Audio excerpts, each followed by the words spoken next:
Alors bonjour, bonsoir. Alors voilà, nous voici dans mon gros bazar. Voilà. Oh bon, je plaisante. En fait, là, je vais vous faire la deuxième vidéo sur comment utiliser un couteau sans se couper. Et en bonus aussi, je vais vous montrer donc de l'écorce de bouleau que j'ai récupéré hier. Et comment utiliser une hachette aussi sans se couper. Quelques techniques de hachette et quelques techniques de scie japonaise aussi. D'abord, oui, je voudrais juste vous parler de l'écorce de bouleau. C'est ce qu'il y a vraiment de mieux pour allumer un feu. C'est vraiment génial. Tous les bushcrafters, ceux qui font du bushcraft, qui font du camping, tout ça, ils le savent. En fait, c'est très très sec. Et même là, hier, il faut savoir que je l'ai récupéré dans une forêt très humide où il avait plu. Et en fait, ça sèche très vite. Et même un peu humide, ça prend feu très facilement. Avec un, Même avec un fire steel, ça va vite prendre feu. Une pierre à feu. Fire steel, c'est une pierre à feu. Voilà, bah celui-là il est beaucoup plus mouillé, mais je vais vous montrer. Je fais une petite coupure. Je reviens. Donc voilà, le Super Bic. Bon, ça, c'est des briquets vraiment génial. Hein, ça marche vraiment bien. C'est une bonne durée de vie. C'est très costaud. Donc voilà, juste pour vous montrer comment ça, à quel point ça prend bien. Je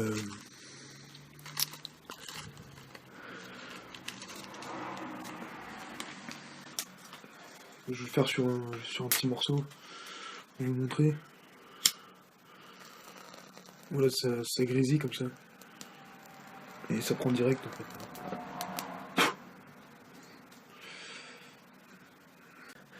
Voilà, donc il faut savoir que avec l'écorce de bouleau, vous pouvez faire ce qu'on appelle de la braie de bouleau. En fait, c'est une sorte de colle, d'huile, qui a énormément d'applications. Je vous mettrai un lien dans la description d'un gars qui a fait une vidéo là-dessus, qui s'appelle Echo des Cimes, si je dis pas de bêtises. Voilà, donc je vais tout de suite passer à quelques techniques de comment utiliser un couteau sans se couper, et ensuite avec la hachette et la scie. Donc voilà, je reviens. Voilà, c'est parti pour les techniques. Donc deuxième partie donc comment utiliser un couteau donc sans se couper avec donc sur du bois, hein, sur des morceaux de bois. Donc je vous montre quelques autres techniques. Après, je vais vous montrer avec la hachette. Voilà, premièrement, déjà ce qu'il faut savoir, c'est ne pas se couper quand on enlève le couteau de son étui. Donc quand vous tirez en fait avec la main, faites attention à ce qu'il n'y ait pas les doigts dans la trajectoire de la lame, vous voyez ici. Ne pas sortir comme ça la lame. Ou si elle est à la ceinture par exemple, pareil, ne pas tirer comme ça, mais prendre toujours bien en bas. Tirer comme ça. Donc voilà, donc première technique. Donc on vient prendre le couteau, pas comme ça, mais à revers comme ça, soit avec le pouce dessus, ou soit en le laissant comme ça. Moi je préfère le prendre à pleine main. Et donc vous venez mettre vos deux poings comme ça contre vos pectoraux. Et en fait c'est le travail des pectoraux et surtout les dorsaux en fait, qui vont venir tirer comme ça le bout de bois.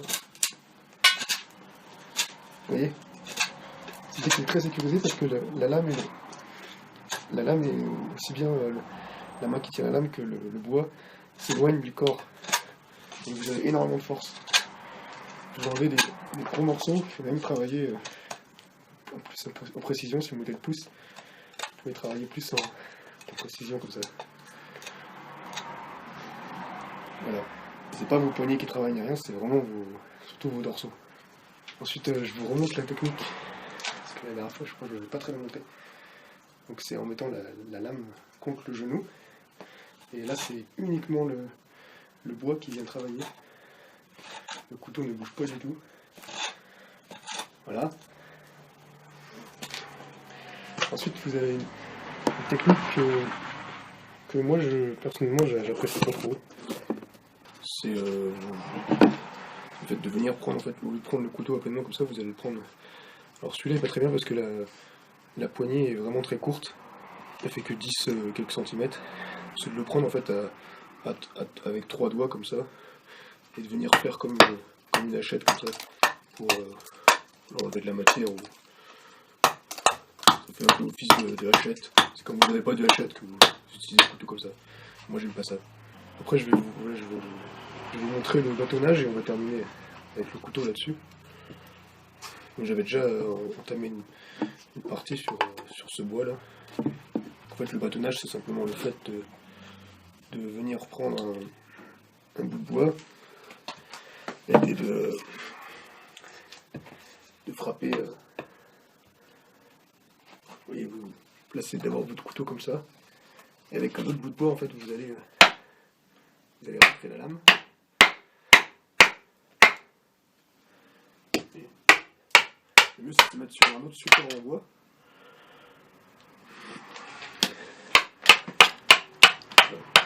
En fait, ça traverse. Et voilà, vous pouvez faire toute la longueur comme ça. Avec un bon couteau, avec une bonne épaisseur de lame, vous pouvez faire toute la longueur. Bon voilà, c'est une lame très importante. Très, très épaisse, ça fait 4,8 mm, je crois. Si je dis plus de bêtises, 4,5. Bon, elle est très épaisse. Il y a des lames qui montent jusqu'à 6 mm d'épaisseur, c'est encore plus gros. Bon, voilà. Voilà, je vais passer à la hachette maintenant. Donc, dernière petite technique, donc cette fois-ci à la hachette et à la scie. Donc la hachette. Alors je vous conseille de prendre toujours une hache très bien aiguisée. Ça c'est de l'acier au carbone. Voilà, c'est l'acier qui va couper le mieux. Faut savoir que voilà, tout outil c'est toujours pareil. Ce qui coupe mieux, si ça coupe mieux, ça va pas. Vous aurez moins de risque de vous couper. Si ça coupe, si c'est émoussé, vous aurez plus de risque de vous couper car la lame aura plus de risque de riper. Ça c'est la scie. On va voir juste après. Excusez-moi. Donc première technique. Donc toute simple. Vous pouvez prendre la hachette en bout comme ça. Voilà, on va venir frapper comme ça. Donc pour là c'est débiter des gros bouts. Voilà, vous allez travailler, vous pouvez travailler comme ça pour vous faire un plat en fait. Oui, vous pouvez fendre comme ça. Là je l'avais déjà entamé par exemple. De pouvoir fondre un bout de bois. Par exemple, on vient taper comme ça sinon. Voilà.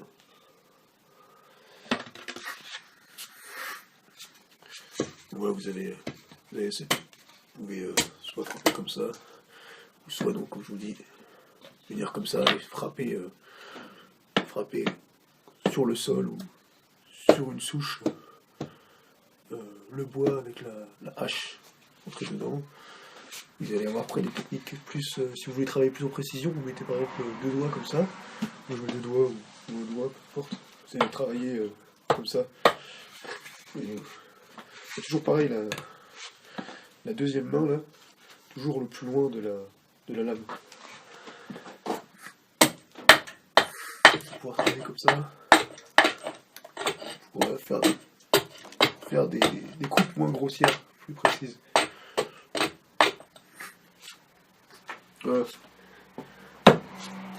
Après la scie, oh, pardon, excusez-moi, je voulais juste, donc je vous montre la scie, ensuite je vais vous montrer juste une technique à la hache. Donc scie japonaise. Alors c'est pas exactement pareil qu'une scie Egoin. J'en ai une scie Egoin. Ça va pas être la même façon de couper. que les dents sont bien plus importantes.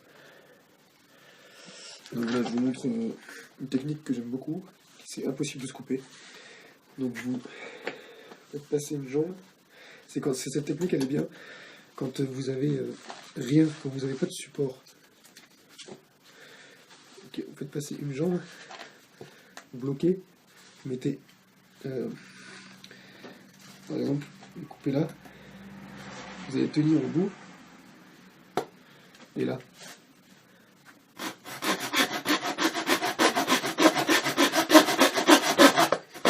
Voilà. Ouais, vous allez jusqu'à bout. Ça, c'est une technique que j'ai appris de Jacob Farley. Je vous mettrai en lien des vidéos sur sa chaîne si vous voulez. Et donc, dernière technique à la hachette, en fait, par exemple, la hachette, c'est. Vous pouvez vous en servir aussi très bien pour abattre des petits arbres, en fait. Ou pour voilà, abattre des grosses branches.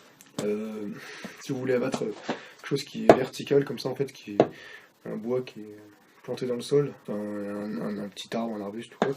Donc, je vous déconseille de le faire, hein, parce que c'est vivant. On évite de tuer des choses, de tuer des êtres vivants.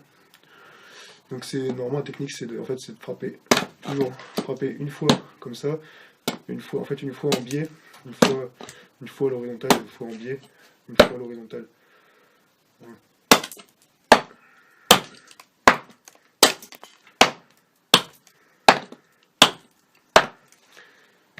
Bon. Voilà, c'est comme ça qu'on abat un arbuste avec une hachette. Et après, bien sûr, après vous avez aussi voilà, la technique classique pour couper, hein, c'est pareil, donc essayez de se mettre au plus loin. On se met, voilà, et voilà, comme je vous disais, alors ces scies-là, c'est pour aller très vite en fait. C'est pas du tout comme une scie égoïne où vous pouvez faire des coups comme ça, doucement. Là, il faut aller très vite pour scier avec cette scie-là, et elle scie beaucoup plus vite qu'une scie égoïne. Selon la taille des dents, vous allez pouvoir couper vraiment des branches vraiment énormes. Donc voilà, je vous ferai une troisième partie sur donc comment utiliser un couteau sans se couper, avec notamment pour couper de la nourriture. Et donc voilà pourquoi je fais ça, parce qu'en fait, ça sert après à faire ce genre d'ustensile. Ça c'est une cuillère à miel. Voilà, ça c'est une cuillère en bois un peu stylisée. C'est pareil pour moi, pour les traiter, j'utilise une vieille méthode japonaise qui est en fait de brûler le bois. Ça crée du carbone. Et en fait, vous fixez les atomes de carbone en mettant de l'huile végétale. Alors moi, je mets de l'huile de coco et de l'huile d'olive. Voilà, petits outils comme ça. Cuillère un peu ratée, je m'en sers pour le barbecue. Voilà, et ça c'est le début. Je commençais, voilà. Voilà, après je vous montrerai aussi dans la prochaine vidéo l'utilisation des couteaux croches. Alors, celui-là il est en acier 12C27. Comme mon autre couteau, le Bako là, que je vous ai déjà montré dans une autre vidéo. C'est le même acier. C'est un acier très résistant. Scandinave. Ça c'est extrêmement coupant. Plus que celui-là il est tranchant sur les trois côtés. Il est tranchant ici et là aussi il est aiguisé. Ici. Voilà. Ça c'est ce qui vous permet de creuser les cuillères en fait. C'est plus facile d'utiliser ça, quoi, beaucoup plus simple. C'est ce qui vous permet de faire le creuser. Voilà. Je vous mettrai un lien dans la description aussi d'un youtubeur, de Bushcrafter.